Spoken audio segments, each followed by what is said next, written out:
Isa ito sa pinakamahirap na test sa buong Pilipinas, ang bar exams. Kaya naman ang resulta, masugid na inabangan, lalo na ng mga nangangarap na maging susunod na abogado. Ramdam ang tensyon sa labas ng Supreme Court nitong Miyerkules. Nakatakda na kasing ilabas ang resulta ng mga matagumpay na pumasa sa bar exam. This is Our Lady of Perpetual Help. Sa kanya din ako nagiging devotee ever since I've been graduating from law school all the way up to the bar. Siyempre ninenervyos din, pero okay lang, di kami pala nag-iisa. Hanggang sa sinimulan na ang seremonya. For those whose names will appear on the list today, the court welcomes you into the legal profession with high hopes that you will bear the privilege of this calling with humility, the weight of its responsibility with resolve, and the trust of the public with unwavering integrity. At nang sunod-sunod nang lumabas ang pangalan ng mga nagsipasa,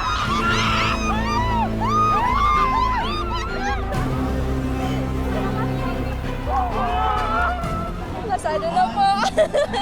bumuhos na ang matinding emosyon. Sa Supreme Court man,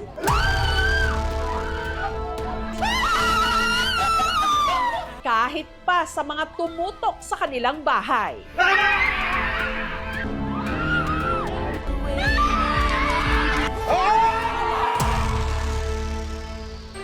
Ang isang ito, hindi lang pasado sa bar. Nag-pass out pa.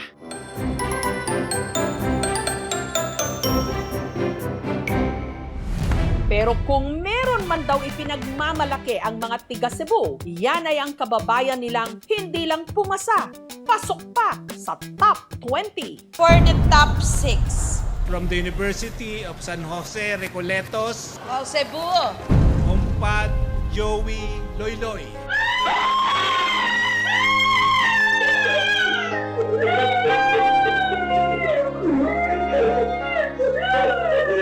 Ang Certified Public Accountant o CPA at ngayon, Certified Abogado na rin si Attorney Joey Loyloy Ompad.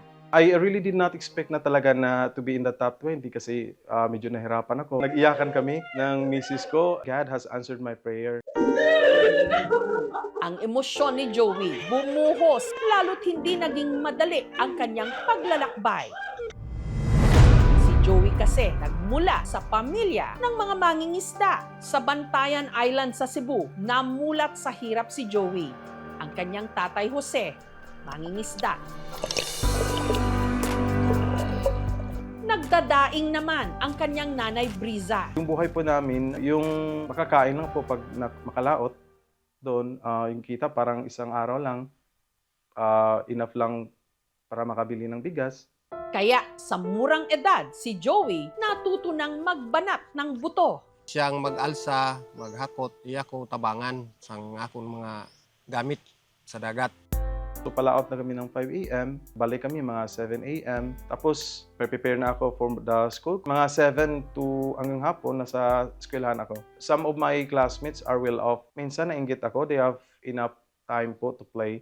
Ordinary day po na walang baon. Swerte na lang po na may extra makabaon. Since bata pa lang po, inintindi ko na po ang sitwasyon ng family ko. Hirap man sa buhay, mayaman si Joey sa pangaral. Ang father ko po, tinuruan po ako na maging responsable sa buhay. Even if na tinutulungan ko siya sa pangingisda, he insisted na still to go to school. My mother taught me to be kind, not despite not we have less. Yung mga neighbors namin na walang kuha, i-share namin yung catch to them para at least they have food. Sa kabila ng mga pagsubok, si Joey nakapagtapos with flying colors. Elementary niya, tapuan siya. Antod siya na grade 6. Pag kinder, 6 pala ang iya edad, gikuha na siya. Ipapasar na siya sa maestra, kaya nga bright man siya. Pagka-graduate ng high school, nakipagsapalaran siya sa Cebu City. Nung time po na naghanap ako ng scholarship, pumasok po ako as a bagger in one of a department store here in Cebu City. 500 ang allowance matag 1 week. Madto magkuangad ako sila magtigom para usa ka kuan, para usa ka semana ba niya ba. Ang exam na gani na panahon nga makuan ma'am, maghangin, wa kami sing ikabaya dito sa kuan. Nano ang buhaton namon ma'am, manguhay manok ang amay kag ibaligya dito sa bantayan. Makabayad na kami sa iya tuition dito sa Cebu. Ang mga paghihirap ni Joey, unti-unti raw nagbunga. Taong 2008, nagtapos siya sa kursong accountancy. After I graduated from college, parang yung tadhana, the stars are aligning. God provided me the path where I can work. One of the companies na pinasukan ko, yun po yung nagpadala sa akin doon sa Malaysia to work, to immerse there for 1 year. Pero hindi raw dito natapos ang kanyang pangarap. Ang nasa puso raw kasi niya, maging abogado. Unang naisip ko yung tatay ko, tulungan ko siya for whatever legal issues na kailangan ko. At saka yung mga kapitbahay namin, yung mga people in the community in Bantayan Island, matulungan ko sila for whatever legal challenges they have. Pero ang planong maging abogado, bahagyang naunsyame nang si Joey nagkapamilya. Si Mrs. na-meet ko siya sa work in 2009. Office meet kami sa one of the BPO companies here in Cebu City. Then, after 2 years, we decided to get married in 2013. 3 na po ang anak ko. Sa sariling pagsisikap, ang anak ng isla o masenso sa buhay. We constructed our own family house with my wife. Bumili kami ng sasakyan, bumili kami ng lupa ng farm lot. Unfortunately, nangyari yung Yolanda. So in 2013, yung bahay namin dun sa isla, tinangay ng alon. Nakaipon ako, tinahon ko yung parents ko from the island, binilhan ko sila ng lupa dun sa mainland ng Bantayan at pinatayuan ko sila ng bahay. The houses we have there is where they are staying now. Dinala ko po yung lahat ng family ko, even some of my neighbors, relatives ko na yung kapatid ng parents ko. Parang extended yung bahay namin doon. Open sila sa mga mangingisda doon. Nalipay kami sa amon anak nga wa kami ganingan niya pasagdi.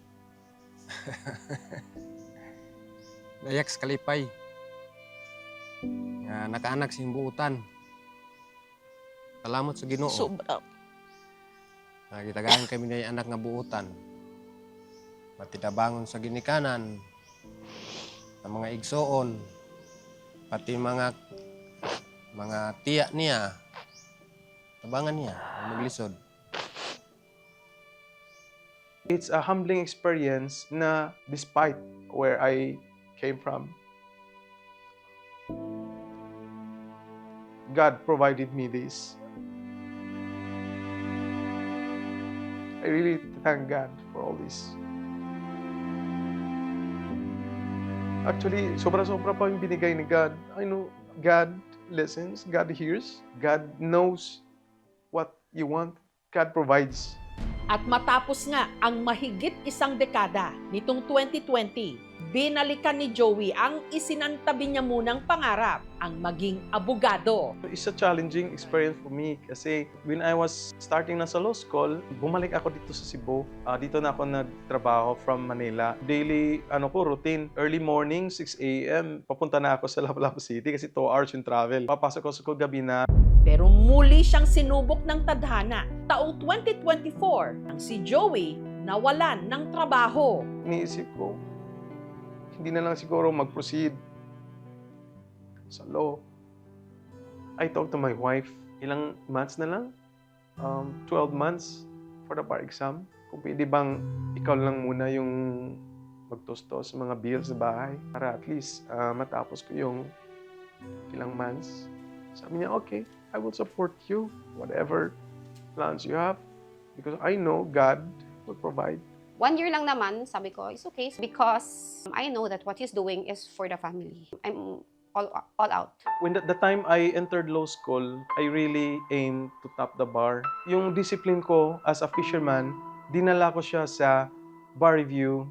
Fishermans do not just sleep. Ang ginagawa ng fisherman, inaayos yung mga lambat, inaayos yung mga bangka. They prepared when the storm is out para pag okay na yung alon, lalaot. Yun ang discipline na dinala ko sa law school. By the time bar examination days will come, prepared na ako. At nung nakaraang Setyembre, kumuha na nga siya ng bar exam. At nitong Miyerkules, inanunsyo na ang listahan ng mga bagong abogado. Rank number 6 with an average of 91.25% from the University of San Jose, Recoletos. Wow, Cebu! Ompad Joey Loyloy.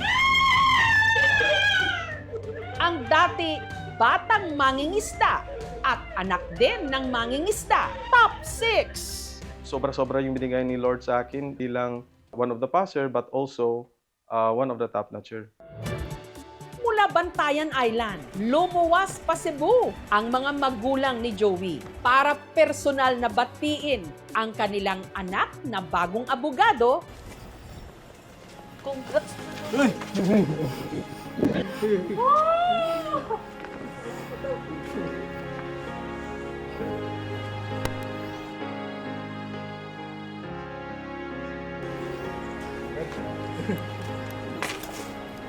Surprise sa mama na dito rin.